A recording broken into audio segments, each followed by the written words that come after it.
First home buyers surge. Let's have a look. Hello everyone, Florian.Heise here and welcome to another episode of HeiseSays.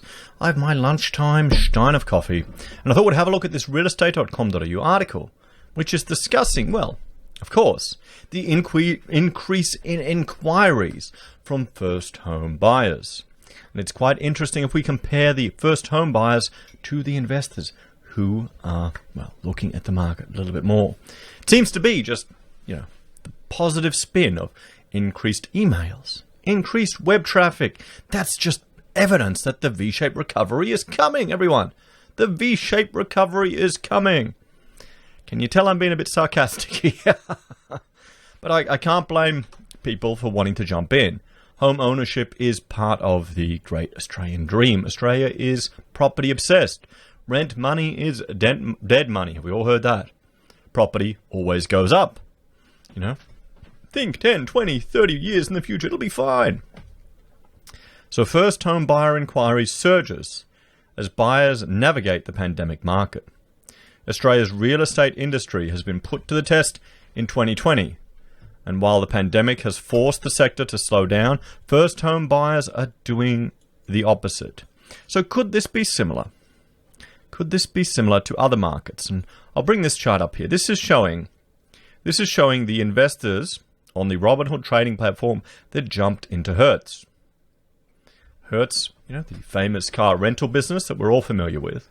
You can see here, a low number under 20,000. Didn't even register on this chart of Robinhood buyers. And Robinhood is a trading app on your phone with no commission, which is targeted at a lot of newbie investors. Look at how it shot up. How many of them piled on once the shares were, at $4. Look at that. Hertz was going bankrupt, everyone. These shares were worthless. So could this be the same thing that's happening with regards to property, with first home buyers surging in? Maybe. Since the beginning of the year, we've seen a surge in first home buyer inquiry on realestate.com.au, and the health crisis appears to have been no obstacle for this buyer group. First home buyers are able to identify themselves and then contact an agent on realestate.com.au, which gives a clear indication of the number of first home buyers searching the site. So we can see here, in Perth, first home buyers are up 270%. Now, could this be with the very generous government grants that are happening in Perth? If you combine the federal grants to the West Australian government, I think, what are they, 40 grand, 45 grand? ACT, 206%. Adelaide, 200%. Darwin, 190%. Hobart, the first to see a decline in investors of down 16% at 152. You've got Brisbane up 151, and then a decline in investors of 10%. Melbourne up 98%, even Melbourne. Investors down 14, and Sydney up 45, and investors down 12. And if we just have a look at these markets, let's look at property price growth. We can see that, well, those that have grown the most, like Melbourne, it's had a huge growth. First home buyers search inquiries are up 98%. Brisbane 152, 151, Hobart 152. So maybe this could be the pent-up demand. People wanted to jump into the market. But is now the time to get in? Is now the time to get in? Or should you wait that little bit longer? Should you wait until the end of the financial year? Or next financial year? After all these, handouts, supports and mechanisms to prop up the economy are removed, will they ever remove them? Could JobKeeper evolve and job seeker bonus evolve into UBI? And if they do evolve into that, will they actually get rid of all of the welfare programs to meet the true benefit of UBI? What do you think? I suspect it'll just merge into what we have now. You'll have different versions of UBI. People will get, I need more than the normal UBI. I need the UBI Disability Plus. I need UBI, single parent bonus, all these other things. I can see that happening. So if we compare June 2020 to June 2019, we've seen very high levels of first home buyer inquiry growth across Australia, with the biggest increases in Perth and Canberra. And Perth, WA, Have a look here at the arrears rates in WA, how high they are from the last data we got from the RBA. Even in Sydney, which has seen the lowest growth, the increase has been almost 50% up on last year. And remember, this is just inquiries. Just inquiries. So maybe people are stuck at home, so that's why they're doing these searches as well. How many people don't like just looking at nice properties? So what is behind the swell in first home buyer activity?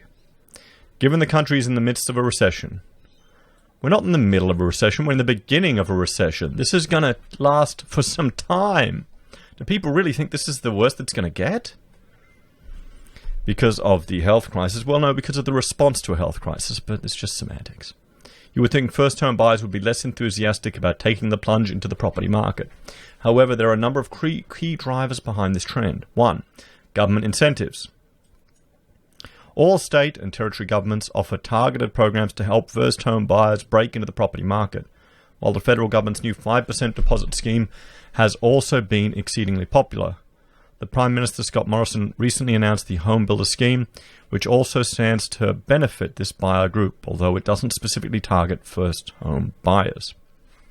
That's a scary one, the deposit scheme. I hope that doesn't grow, because it really looks like the government-protected guaranteed banks over in the US and the mess that all evolved into.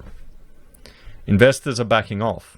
So could this be the smart money is pulling out and the dumb money coming in?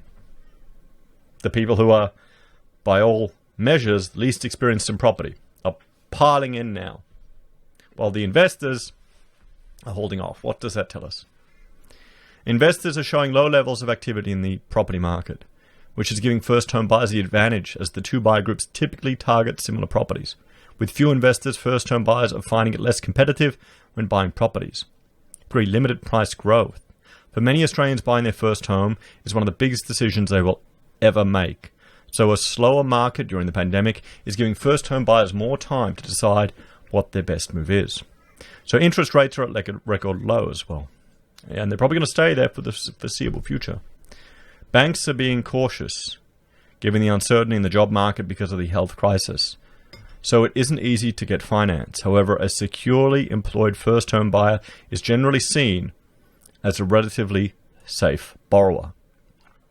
So is it a good time for first home buyers to take the plunge? Is it? Is realestate.com going to give us an answer? Pandemic aside, whether or not it's a good time to buy depends on personal circumstances, particularly job security, which has become wobbly for many Australians who have been stood down from their job as a result of the pandemic. Additionally, the best time to buy depends on how long a first home buyer plans to hold a property. If the buyer plans to sell their home within 2 years, it would pay to be more cautious at the moment, given it is uncertain what will happen to house prices over the next 6 months. And generally, that's some very good advice. I'd agree with that entirely. If it's your forever home, you're buying for the location. Really, you're buying for the location. You can renovate it, you can repair it, you can get a fixer-upper and just chip away at it. Over time. If you plan to sell real quick, maybe it's cheaper just to rent. We've seen rents fall for the first time in 15 years for apartments in Melbourne. What's going to happen moving forward, guys? We're not in the middle of this recession. Not by any measure. I think it's ludicrous to argue that we are. Some people even suggesting that. And remember, this is just inquiry. Just email inquiries. Maybe it's just because people can't go out. Is that why these percentages are higher? We'll have to see. Everyone, please let me know your thoughts and opinions. Are you a first home buyer looking to jump in the market? Are you looking to get in now and just searching, keeping a feel on the market? Or do you think you want to wait, and see what happens when these support mechanisms disappear? Or are they going to just keep kicking the can down the road? As always, please like, share, and subscribe to the channel. Let me know your thoughts and opinions in the comments below. And if you're a fan and want to support us that little bit extra, there are a few ways you can. You can join the channel on YouTube or Patreon. You can support us via our affiliate links at Amazon, eBay, Independent Reserve, or Kucoin. You can buy our merch from HeiseSays. You can support us using Gold Pass from the Perth Mint or via PayPal. Thanks, everyone. I'll see you next time.